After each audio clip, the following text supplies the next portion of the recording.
قال المؤلف رحمه الله, said the author, may Allah have mercy upon him. والله تعالى خالق لأفعال العباد. And God, exalted is He, is creator of the deeds of the slaves, of the actions of the slaves. We're going to say deeds. Let's say deeds here. Deed means what they do intentionally. Allah is creator of the deeds of the slaves. من الكفر والإيمان والطاعة والعصيان. Whether blasphemy or faith or obedience or disobedience. So according to that, we're not going to call blinking or a heartbeat or shivering a deed. Allah is the creator of the involuntary actions, and He's creator of the deeds. SharH, the explanation. ليس الأمر كما زعمت المعتزلة. The issue is not as the Mu'tazila have claimed, أن العبد خالق لأفعاله, that the man-slave of God is creator of his own deeds. أي مبرز الأشياء الحادثات من العدم إلى الوجود, meaning that he is manifester of eventual things from nothingness into existence. That he is raiser of events, one who raises events from nothingness into existence.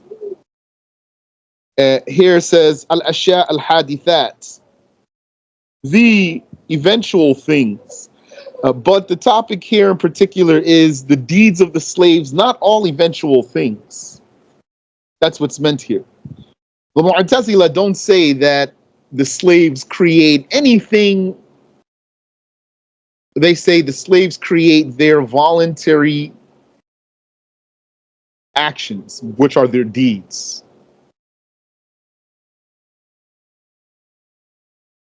وهذا هو الخلق الذي لا يجوز إسناده إلا إلى الله.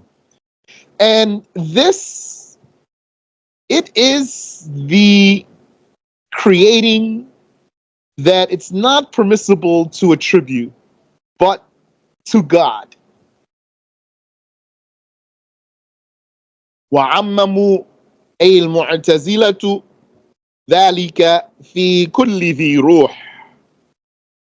And the Mu'tazila have generalized that concerning everything with a soul.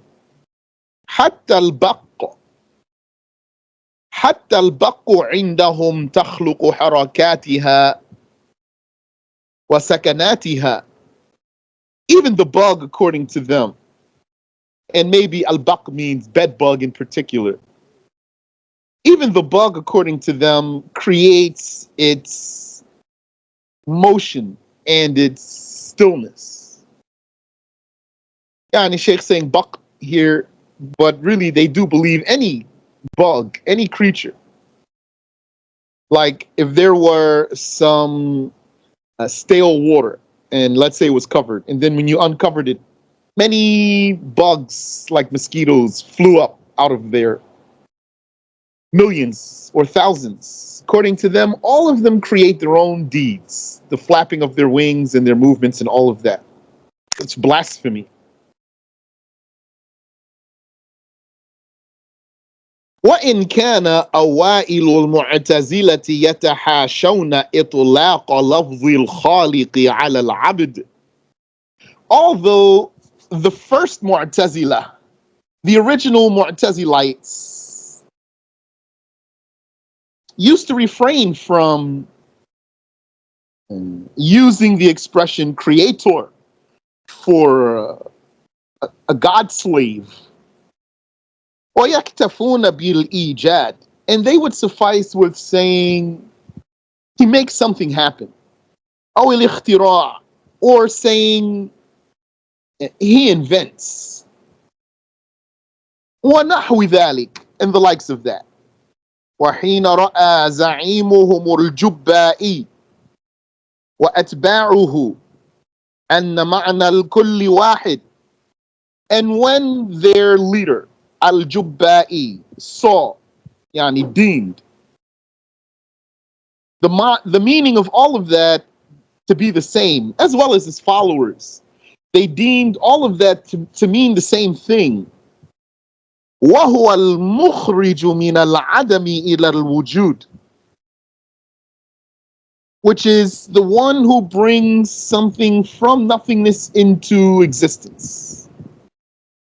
تجاسروا على إطلاق لفظ الخالق. They then crossed over to use the expression creator for God's slaves.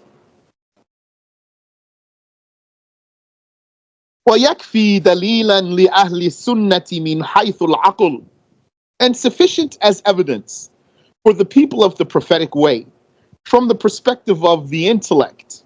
أن يقال, that it be said, لو كان العبد خالقا لأفعاله, had a man slave of God truly been creator of his own deeds, لكان عالما بتفاصيلها ضرورة, he would have then been knowledgeable of their details.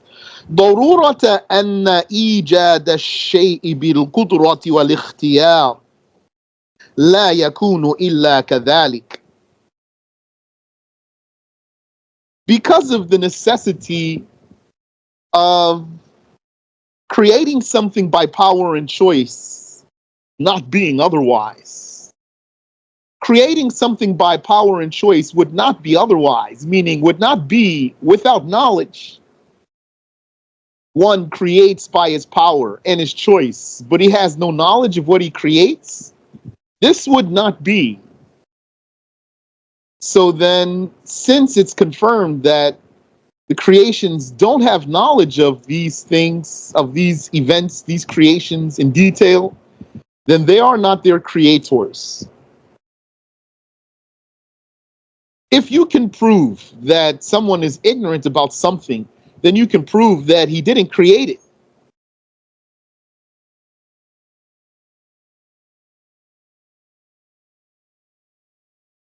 وَلَازِمُ ذَلِكَ بَاطِلٌ. This part though, وَلَازِمُ ذَلِكَ بَاطِلٌ, I'm not sure what that statement means. But without knowing what that statement means doesn't affect comprehension of all of what Shaykh is saying. He says, فَإِنَّ الْمَشْيَ مِنْ مَوْضِعٍ إِلَى مَوْضِعٍ قد يشتمل على سكنات متخللة. Indeed, walking from place to place could include moments of pausing in between. وعلى حركات بعضها أسرع وبعضها أبطأ. And this walking from place to place could include movement, some of which is faster than others. ولا شعور للماشي بذلك. Although the one who's walking doesn't feel that. He doesn't perceive that, and it does not register for him. That is, you could be walking from one place to another place. In the midst of your walking, you might pause and not realize your pause. And one of your steps would be wider than another, and one of your steps would be faster than another. You would not realize these variances. So that proves then that you didn't create them. وَلَيْسَ هَذَا ذُهُولًا عَنِ الْعِلْمِ.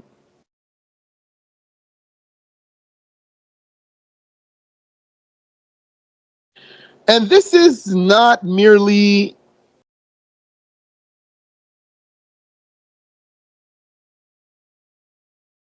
absent-mindedness about something that the slave knows. This is not some sort of forgetfulness on the part of the slave This is not an absent-mindedness on the part of the slave. بل لو سئل لم يعلم. Rather, had the slave been asked, he would not know.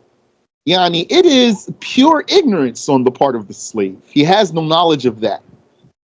فإذا كان هذا في أظهر أفعاله. So if this is the case of the slave's most obvious deeds, فما الظن بحال العبد إذا تأملنا في حركات أعضائه في المشي والأخذ والبطش ونحو ذلك. Then what would one think then about the case of the slave if we were to ponder about the fine movements of his muscles while walking and taking and touching and the likes of that? وما يحتاج إليه من تحريك العضلات. And if we were to ponder on what the slave needs to do concerning making his muscles move, وتمديد الأعصاب, and extending his nerves or tendons, ونحو ذلك, and the likes of that, فالأمر أظهر. So the matter would then be even more obvious. ودليل أهل الحق من حيث ودليل أهل الحق من حيث النقل. And the evidence of the people of the truth from the perspective of religious documentation. And remember, what does it mean, the people of the truth? The people of the truth, you know, that means Ahlul Sunnah, the people of the prophetic way. And truth means compliance with reality.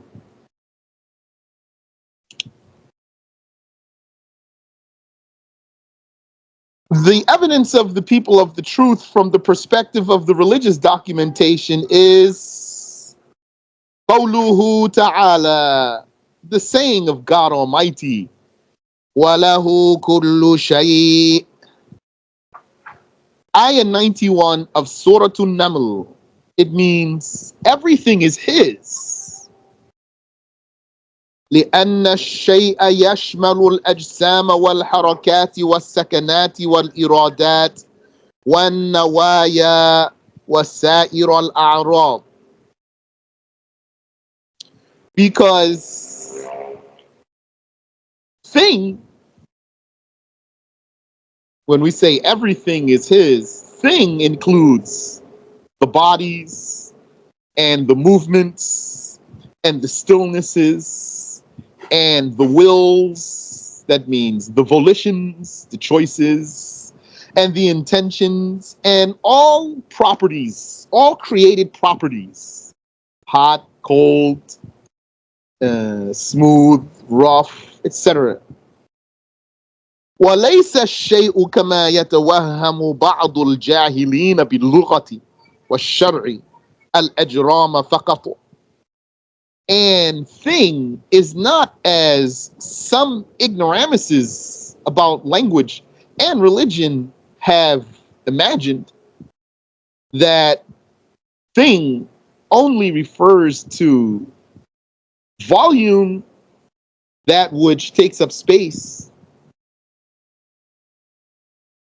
وهذا نص صريح في أن الله تعالى هو خالق كل الممكنات العقلية.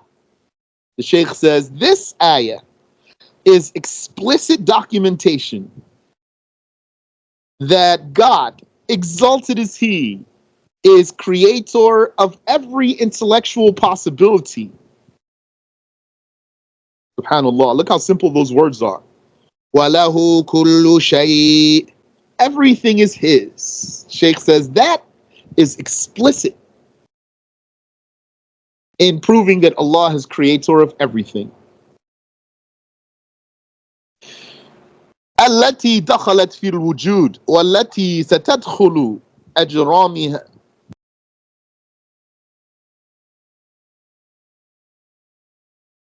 خالق كل الممكنات العقلية التي دخلت في الوجود والتي ستدخل أجرامها وأعراضها.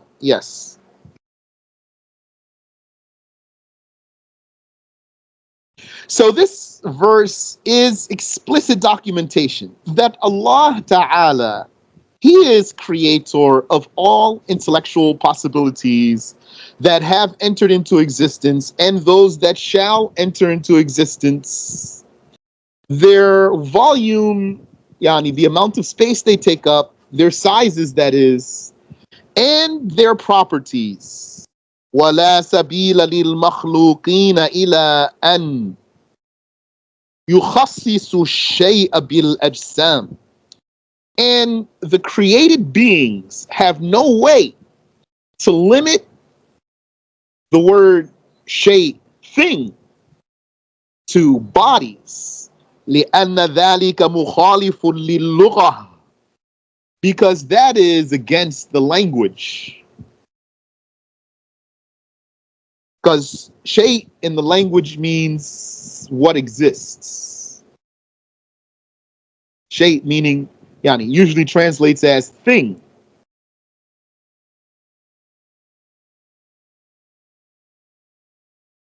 I try when I translate to imitate that.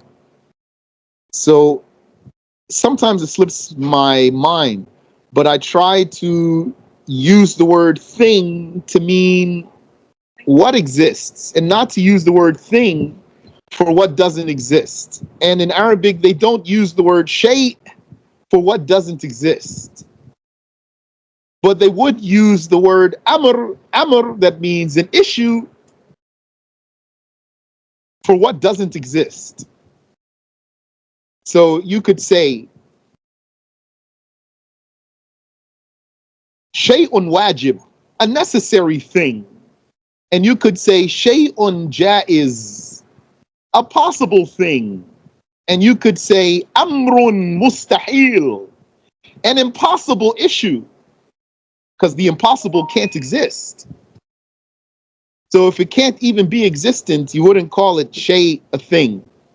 So I try not to say, although I say sometimes, an impossible thing. I'd rather say, if I catch myself, an impossible matter or an impossible issue.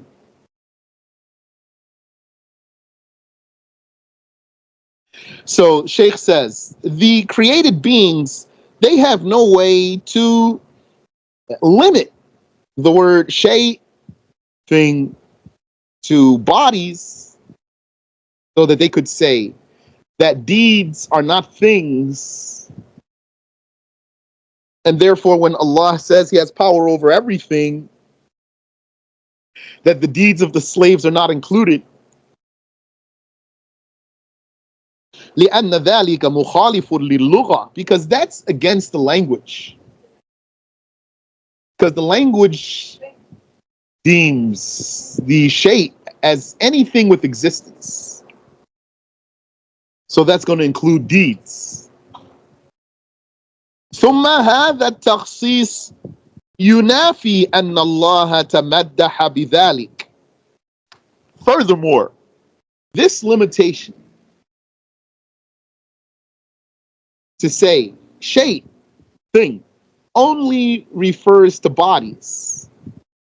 This would negate and deny that creating is special to God.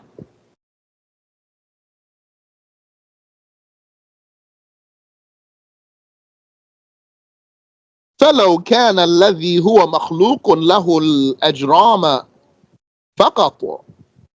So had that which were a creation of His been things of volume only, ليس أفعال العباد, not though the deeds of the slaves, حركاتهم وسكناتهم, their movements and their stillnesses, لم يكن في إخباره بأن له كل شيء تمدح. then his informing that everything is his would not be special to him, would not be special to him.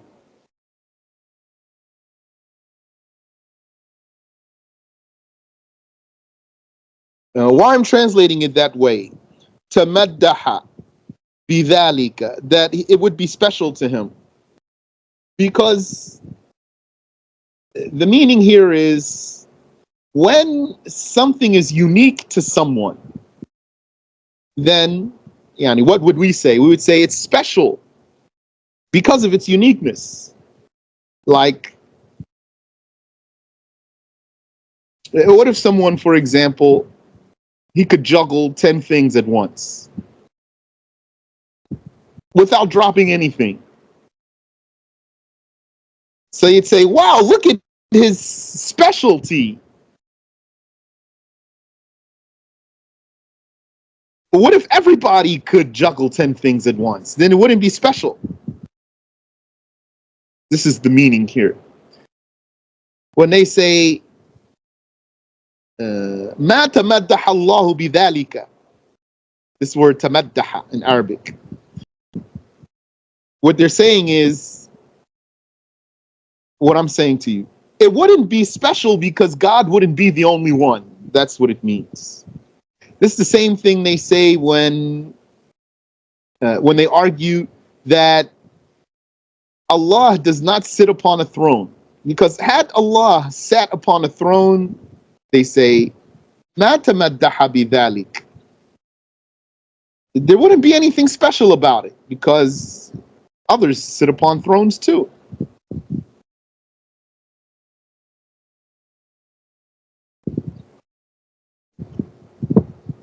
It's like, I'll give you maybe even another example.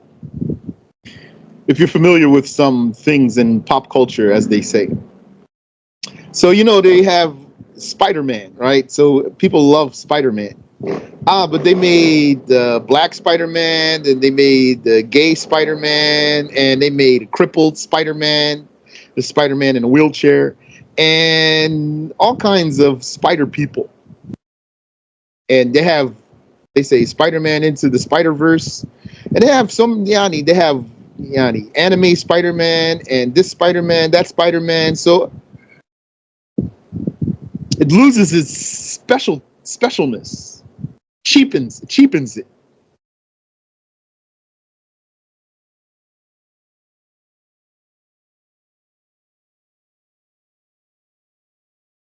So what do the Mu'tazila say? They say Allah created things and his slaves also created things. So then that means that creating is not special for God. Then they would say in Arabic, مَا تَمَدَّحَ بِذَلِكَ.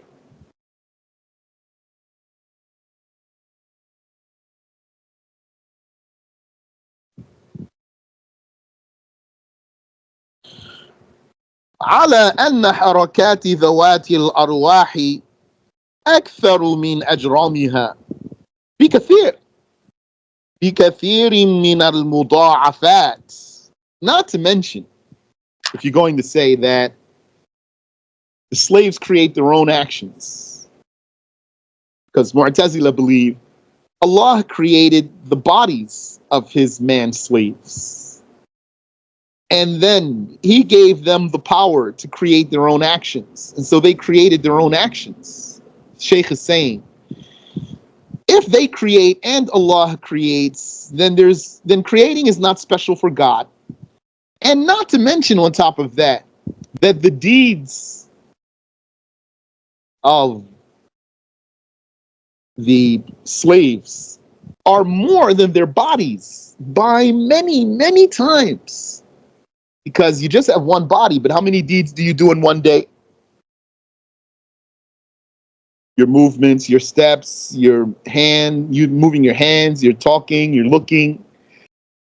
So the deeds that come forth from you are many more times than your body itself. This would mean that the slaves create more than Allah. وَالْعِيَاذُ بِاللَّهِ تَعَالَى.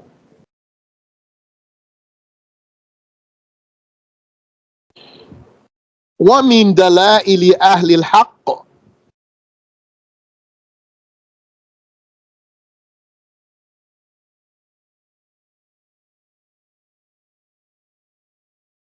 ومن دلائل أهل الحق سمعية قوله تعالى. And one of the documentary proofs for the people of the truth is what God Almighty said, أَفَمَنْ يَخْلُقُ كَمَنْ لَا يَخْلُقُ, in the 17th verse of Surah An-Nahl, the B. It means, it's a rhetorical question. Is who creates like who does not create? Is who creates like who does not create? في مقام التمدح بالخالقية.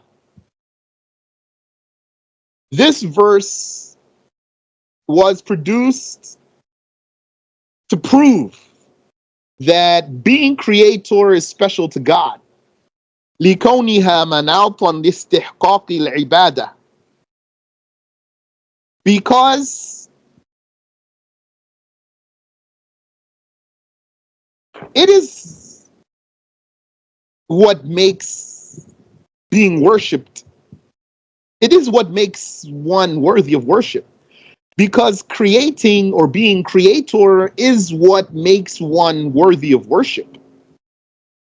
And no one is worthy of worship but God. So then, no one is creator but God. Had the man-slaves of God been creators, then they would have been worthy of worship. This means the people of the truth link creating, according to the meaning we already defined, to being worthy of worship.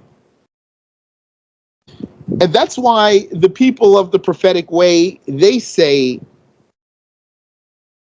saying La khaliqa illallah, no one is creator but Allah, is like saying La ilaha illallah, no one is God but Allah. Here the Mu'tazila disagreed with them. So for the Mu'tazila, saying there is no creator but Allah is not like saying there is no God but Allah. So if that were true, that would mean that someone could say there's no creator but Allah, and he won't be a Muslim, because it's not a true statement.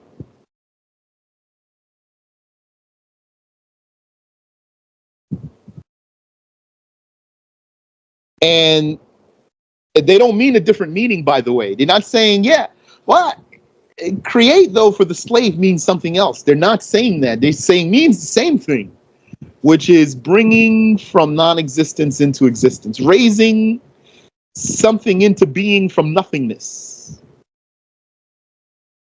This is their creed, although they are saying this for the slaves only pertains to their actions. It's still, though, according to them, raising something into being from nothingness. So then, according to them, saying no one is creator but Allah is a false statement. So how could someone not deem them as kuffar? Subhanallahi wa bihamdi.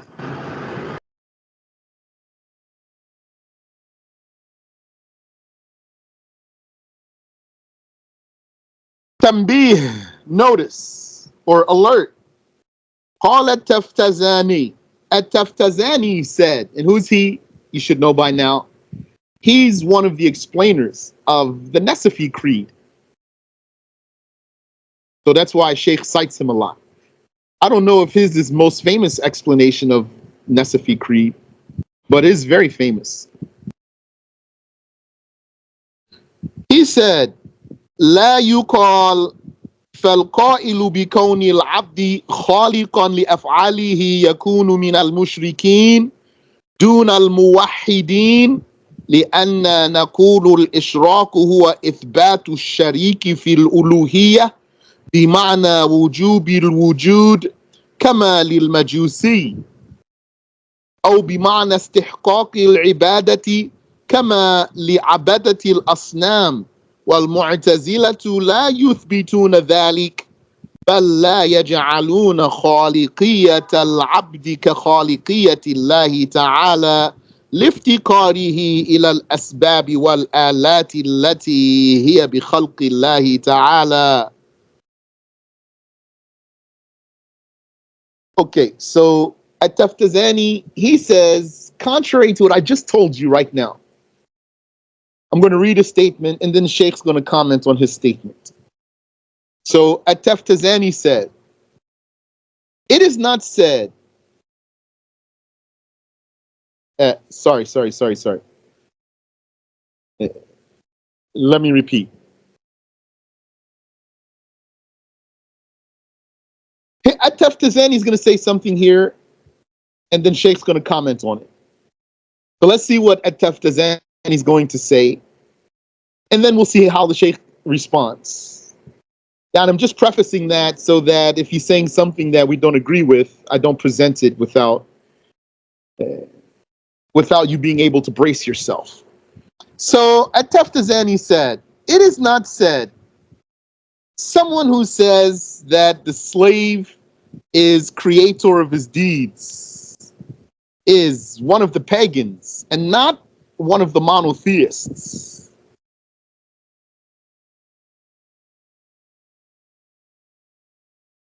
Because we say paganism is the confirmation of a partner in godhood,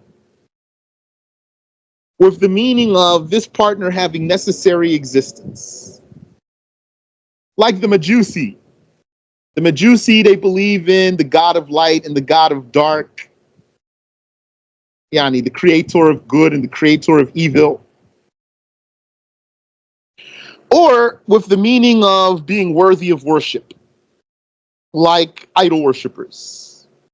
And the Mu'tazila, they don't confirm that. Yani the Mu'tazila, they don't confirm someone else with necessary existence.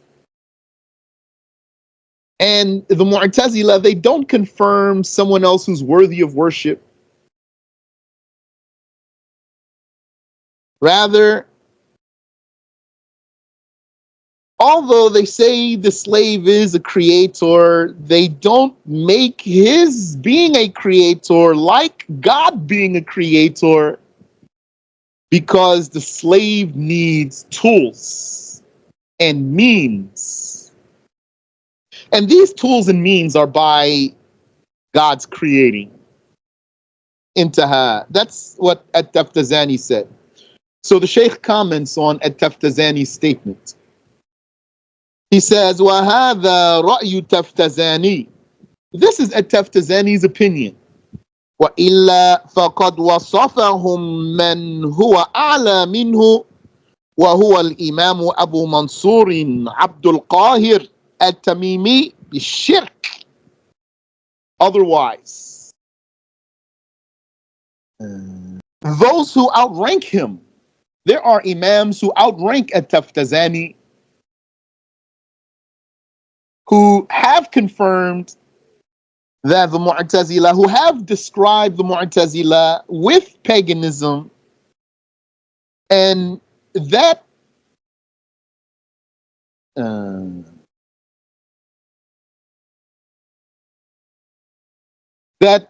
superior imam is Abu Mansur Abdul Qahir At-Tamimi,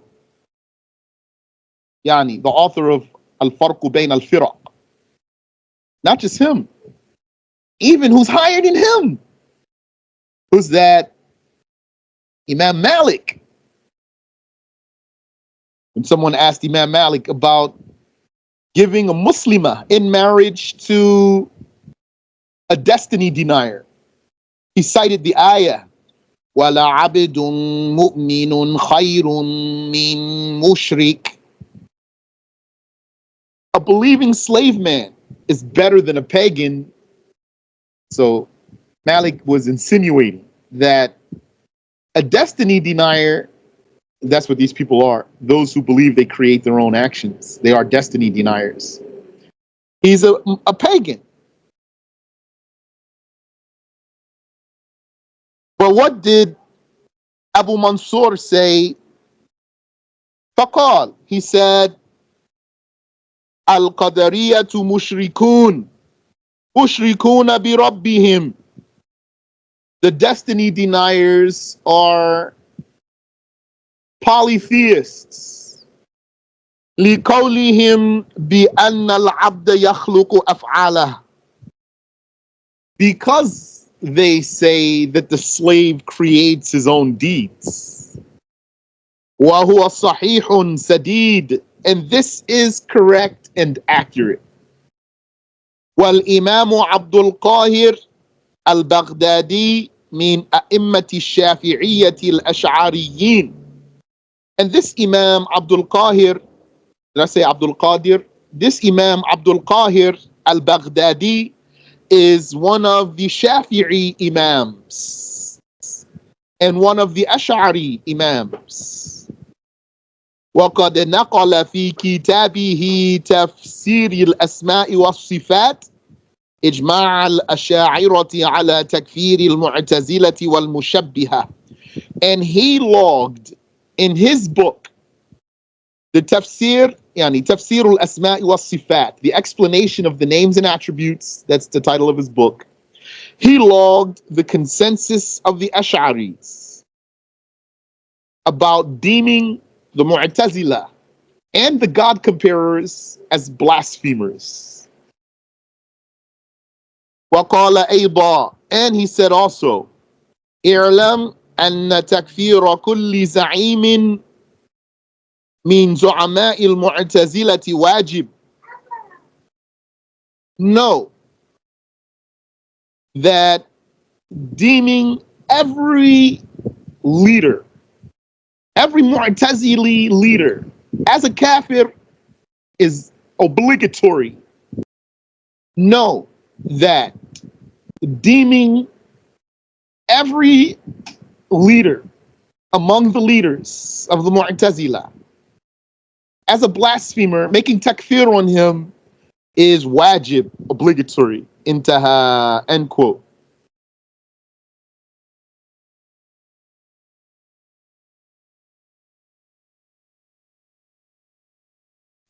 ويؤيده ما رواه محمد بن جرير الطبري.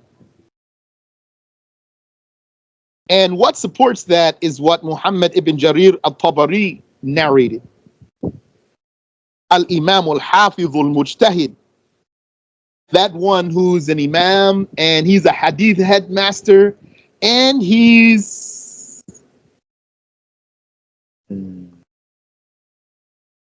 a senior judge, mujtahid that is. في كتابه تهذيب الآثار. What he narrated in his book, تهذيب الآثار, وصححه, and he deemed it a genuine report, meaning authentic. عن ابن عباس رضي الله عنهما, from Ibn Abbas, may Allah accept from him and his father. أن رسول الله صلى الله عليه وسلم قال, that the messenger of Allah صلى الله عليه وسلم said, صنفان من أمتي ليس لهما في الإسلام نصيب. Two factions from my nation have no share in Islam. That means they're not Muslims. Al-Murji'atu wal-Qadariyah. The exonerators, yani those who exonerate all Muslims from punishment, from God's punishment, and the destiny deniers. Or if you want, instead of saying Qadariya means destiny deniers, you could say it means those who believe they make their own destinies. Both of those mean the same thing, really. Someone who says he makes his own destiny, he is a destiny denier. ومراد النبي بقوله في الحديث من أمتي أمة الدعوة. And what the Prophet meant when he said in the hadith, from my nation, is those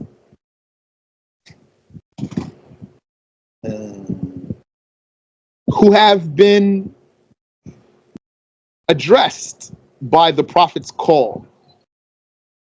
Those who are addressed by the Prophet's call.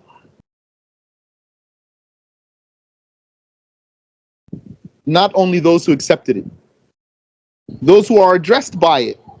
وَتَشْمَلُ الْكَافِرِينَ وَالْمُؤْمِنِينَ. This, therefore, includes non-believers and believers.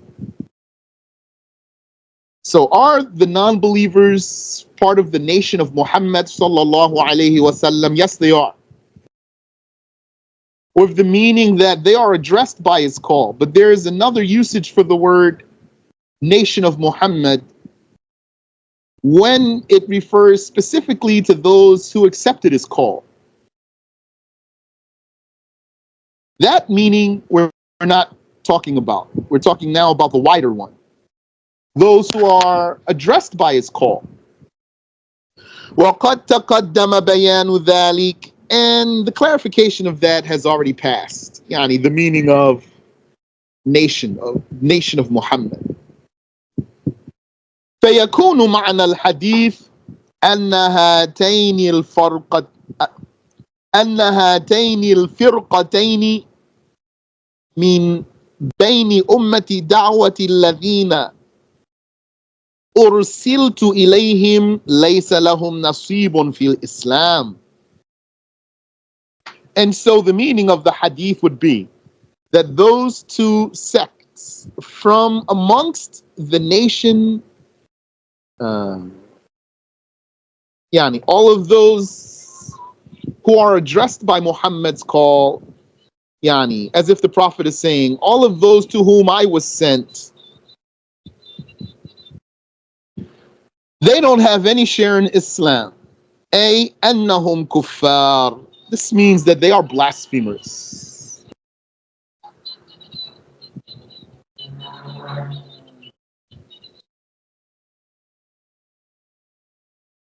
وأما الماتريدية فقد سبق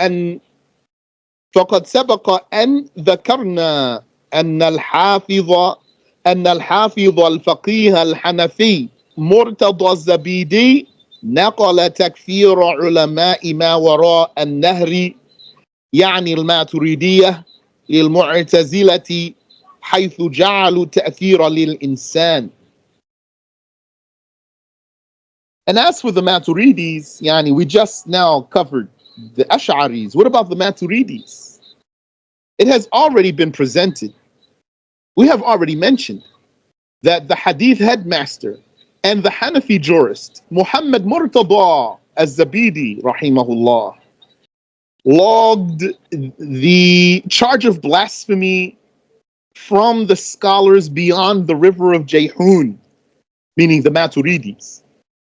Their charge of blasphemy against the Mu'tazila because the Mu'tazila gave effect, real effect, actual effect to the human.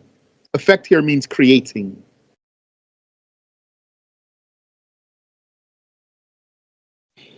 فتبين أن القول المعتمد الذي عليه الأكابر من متقدم الماتريدية والمتقدمين من الأشاعرة تكفير المعتزلة. So it became clear that the reliable saying upon which are the elites of the early Maturidis and the early Ash'aris is charging the Mu'tazila with blasphemy. وقد كفر الشافعي رضي الله عنه حفصا الفرد المعتزلي. And on top of that, Ash-Shafi'i deemed Hafs al-Fard, the Mu'tazili, as a blasphemer. Hafs the unique. That's what they used to call him. And Ash-Shafi'i used to call him Hafs al-Munfarid, Hafs the deviant, instead of Hafs the unique. But notice here how they transmit his name like that. although he's a bad person, unreliable to us. They transmit his name like that. Hafs al-Fard. Hafs the unique. It's supposed to be a praise. Yani, just keep that in mind. So in case somebody says something one day about something, you might say to him, what about Hafs al-Fard? Hafs al-Fard. So, ولا يستشكل هذا بقول الشافعي. And this is not deemed problematic by what Ash-Shafi'i said. أقبل شهادة أهل الأهواء إلا الخطابية. I accept the testimony of the people of devious desires. That means the people of heretical convictions, except the Khattabiyah. That's a Shiite cult.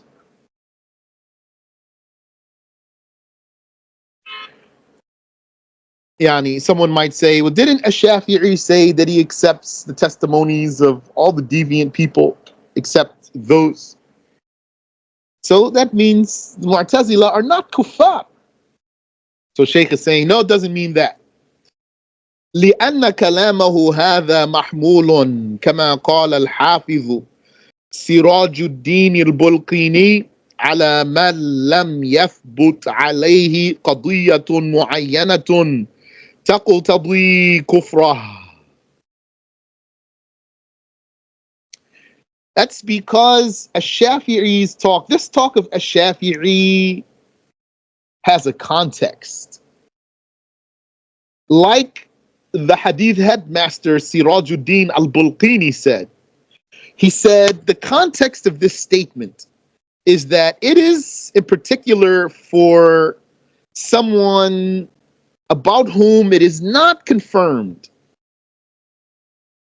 Yani, someone about whom there is not confirmed any particular case that demands deeming him a kafir. Any individual. This talk of Ash-Shafi'i is not about the broad sects. Ash-Shafi'i is not saying, according to the explanation of Al-Bulqini, Ash-Shafi'i is not saying, I accept the testimonies of the sect called the Mu'tazila and the testimonies of the sect called the Karramiyah, etc., etc. Rather, Ash-Shafi'i is saying, I accept the testimony of someone, of an individual, of any individual, even if he is affiliated with deviant sects, as long as there's nothing in particular confirmed for this individual that demands of us to deem him a kafir. قال ذلك في حاشيته على روضة الطالبين. He said that in his commentary of An-Nawawi's book, Rawdatul Talibin. He's higher than An-Nawawi, by the way. An-Nawawi has a book, Rawdatul Talibin. Then after him came one higher than him who made commentaries on his book. وقد نقل جمع من الشافعية والحنفية منهم الإمام أبو منصور الماتريدي والإمام عبد القاهر البغدادي أن المعتزلة يقولون. And a group of Shafi'is and Hanafis, amongst whom is Imam Abu Mansur al-Maturidi himself and Imam Abdul Qahir al-Baghdadi, they have logged, documented that is, that the Mu'tazila say, إن الله كان قادرا على خلق مقدور حركاته وسكونه قبل أن يعطيه القدرة عليها. That they say Allah indeed did have power over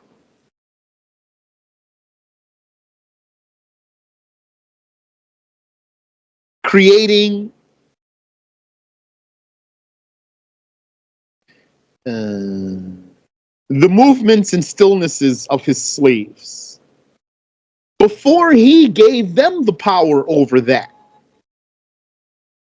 وَبَعْدَ أَنْ أَعْطَاهُ الْقُدْرَةَ عَلَيْهَا. But then, after he gave the slave the power over his own movement and stillness, صَارَ عَاجِزًا. He became crippled from them, disabled from them.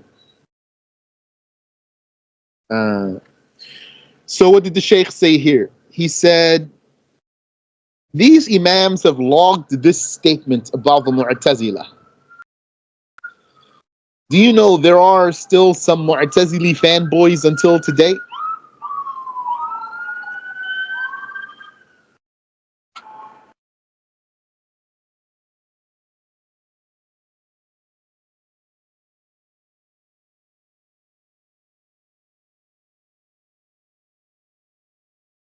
So what would one of those Mu'tazili fanboys say?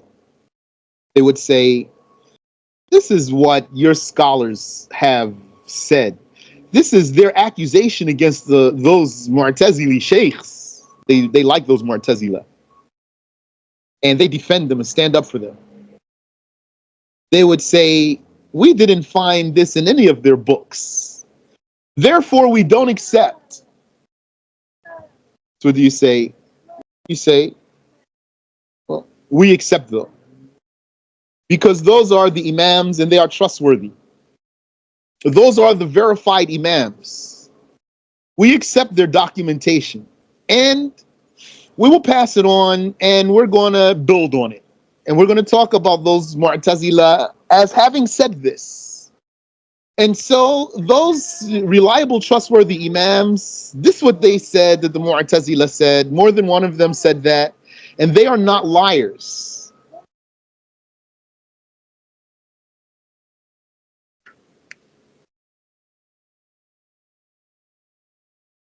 وكذلك نقله عنهم من متقدم الشافعية الذين كانوا قبل النووي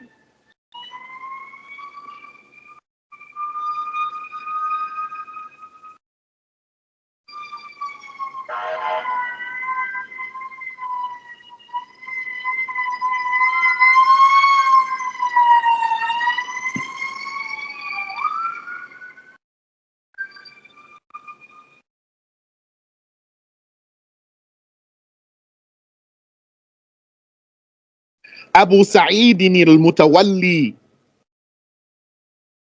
And also, who logged that about them? Someone from amongst the forerunning Shafi'is, amongst those who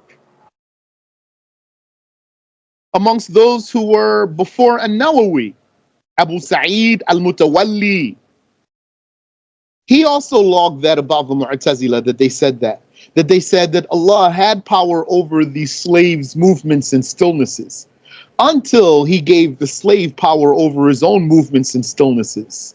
Then when he did that, he became powerless over them. Wa Imam al-Haramain, also Imam al-Haramain logged that about them. وكثير من الحنفيين أيضا, and many Hanafis also logged that. فبعد هذا كيف يمترى في تكفير المعتزلة? Question mark.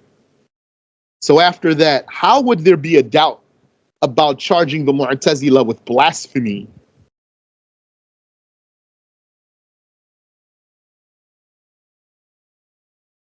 Wait. Stop there, inshallah ta'ala. Any question?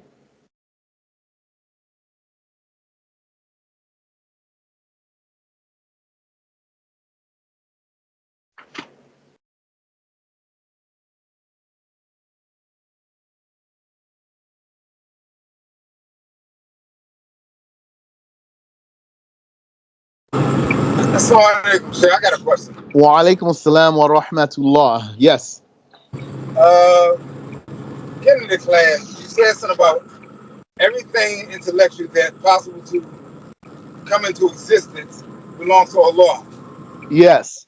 Then when a person, this never happened before. Hold on a second.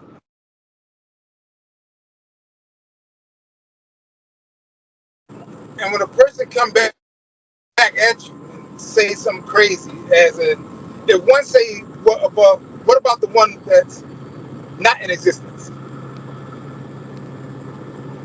If it doesn't exist, then what's the meaning of saying he owns it if it doesn't exist? So if it doesn't exist, hold on, right there. Yeah, that's why we're going to try not to call something that doesn't exist a thing. Okay. It's not even anything. And what was that So word? Sorry, go ahead. yeah, so then if someone were to say what you're asking me about, I'd say to him, you're talking about a non-existent matter, a non-existent issue. Why are you arguing that something that doesn't even exist is owned or not owned? It doesn't exist. It's nothing. It's not something. Is that clear? Clear, clear. Now, what was that word you said? That means thing, Yes. shay, shay. Not things. Shade. The other word. Who said? Amr, amr, amr. How you spell that? AMR, amr.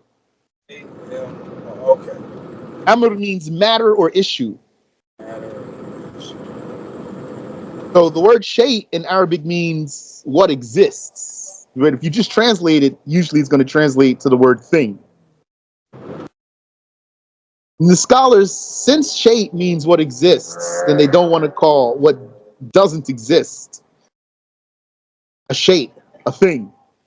So they choose another word. So they call it an amr, that means an issue or a matter. I got it. Thank you. Better be Well, Amin Wafiq. طيب سبحانك اللهم وبحمدك أشهد أن لا إله إلا أنت أستغفرك وأتوب إليك